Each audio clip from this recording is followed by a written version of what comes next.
Vamos encerrando então a semana com o Evangelho do dia, sempre com o Evangelho, sempre com Cristo, firmes, fiéis, vigilantes. E é sobre isso que Jesus vai concluir hoje, falando da fidelidade como algo muito importante nesse tempo que nós temos para viver e que deve ser vivido na vigilância. Vamos então ao Evangelho, Mateus 25, versículos de 14 a 30. Em nome do Pai, e do Filho, e do Espírito Santo. Amém. Naquele tempo disse Jesus aos seus discípulos esta parábola. Um homem ia viajar para o estrangeiro. Chamou seus empregados e lhes entregou seus bens. A um deu 5 talentos, a outro deu 2 e ao terceiro 1, a cada qual de acordo com a sua capacidade. Em seguida viajou. O empregado que havia recebido 5 talentos saiu logo, trabalhou com eles e lucrou outros 5. Do mesmo modo, o que havia recebido 2, lucrou outros 2. Mas aquele que havia recebido 1 só, saiu, cavou um buraco na terra e escondeu o dinheiro do seu patrão. Depois de muito tempo, o patrão voltou e foi acertar contas com os empregados. O empregado que havia recebido 5 talentos, entregou-lhe mais 5, dizendo: Senhor, tu me entregaste 5 talentos. Aqui estão mais 5 que lucrei. O patrão lhe disse: Muito bem, servo bom e fiel. Como foste fiel na administração de tão pouco, eu te confiarei muito mais. Vem participar da minha alegria.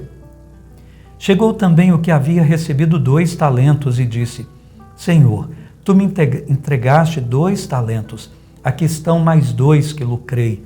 O patrão lhe disse: Muito bem, servo bom e fiel. Como foste fiel na administração de tão pouco, eu te confiarei muito mais. Vem participar da minha alegria.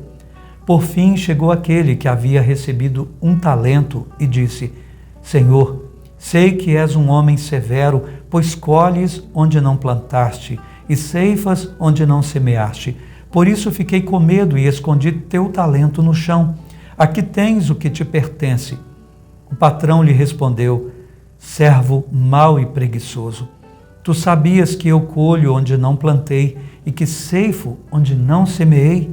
Então devias ter depositado meu dinheiro no banco, para que, ao voltar, eu recebesse com juros o que me pertence.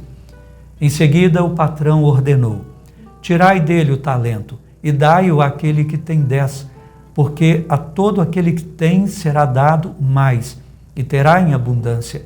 Mas daquele que não tem, até o que tem lhe será tirado. Quanto a este servo inútil, jogai-o lá fora na escuridão. Ali haverá choro e ranger de dentes. Palavra da salvação, glória a vós, Senhor.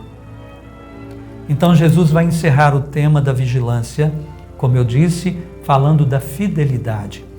Nós recebemos a vida, e não só isso, mas a vida foi agraciada com a própria salvação que nos veio no batismo, com a graça de Deus, de nos tornarmos em Cristo filhos de Deus, herdeiros do reino dos céus.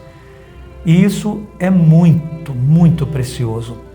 E enquanto estamos nessa terra, Deus vai nos dando então talentos, graças, dons, saúde, bens, o que for, em vistas a essa salvação.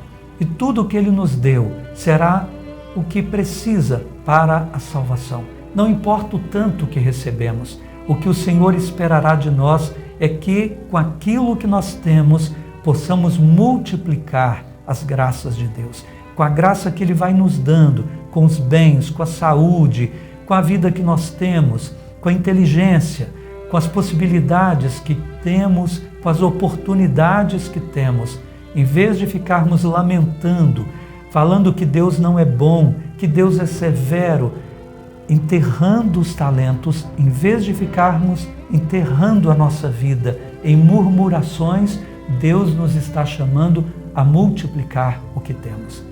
O que temos nessa vida, em vista daquilo que Ele preparou para nós, é nada.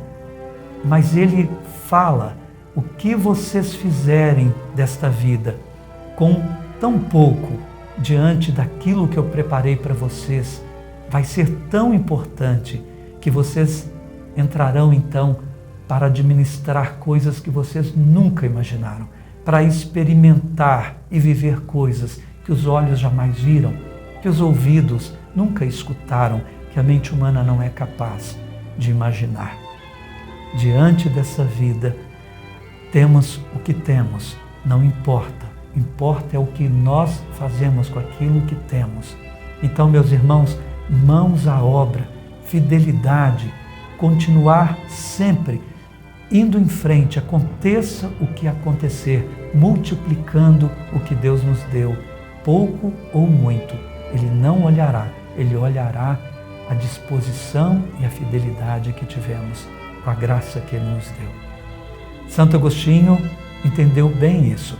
No início não, como a gente disse ontem, talentosíssimo, inteligentíssimo, usava os bens que tinha não para multiplicar o bem, mas para servir a si mesmo. Escravo das suas próprias paixões, vivia para os sentidos, vivia com sonhos mundanos, mas dentro da sua alma a inquietude, a insatisfação, porque mesmo tão inteligente e tão realizado no mundo, ele sentia que não estava completo, que a vida era algo a mais do que ele podia experimentar. Então hoje eu quero terminar esse momento rezando com vocês a oração que Santo Agostinho fez num livro maravilhoso, autobiográfico, que ele escreveu quando se converteu, que se chama Confissões. Um pedacinho para que a gente depois se sinta entusiasmado a ler as Confissões de Santo Agostinho. Assim ele rezou a Deus: tarde te amei, ó beleza tão antiga e tão nova, tarde eu te amei, eis que habitavas dentro de mim, e eu te procurava do lado de fora. Eu, disforme, lançava-me sobre as belas formas das tuas criaturas. Estavas comigo, mas eu não estava contigo. Retinham-me longe de ti, como tuas criaturas que não existiriam se em ti não existissem. Tu me chamaste, e teu grito rompeu minha surdez. Tu me tocaste, e agora estou ardendo no desejo de tua paz. Santo Agostinho, rogai por nós. Que bom! Desejo a você um final de semana muito feliz, cheio de Deus, da sua presença, da missa, dos sacramentos. Que bom, vamos vencendo, com a graça de Deus, essa pandemia. Tome todos os cuidados ainda, faça a sua parte, não se distraia. Isso também é ser fiel a Deus. Ajude-nos na obra da evangelização, espalhando esse pequeno trabalho que a gente realiza em prol do Evangelho. Fiquem com Deus. Abençoe-vos Deus, Todo-Poderoso, Pai, Filho e Espírito Santo. Amém. Até semana que vem, se Deus quiser.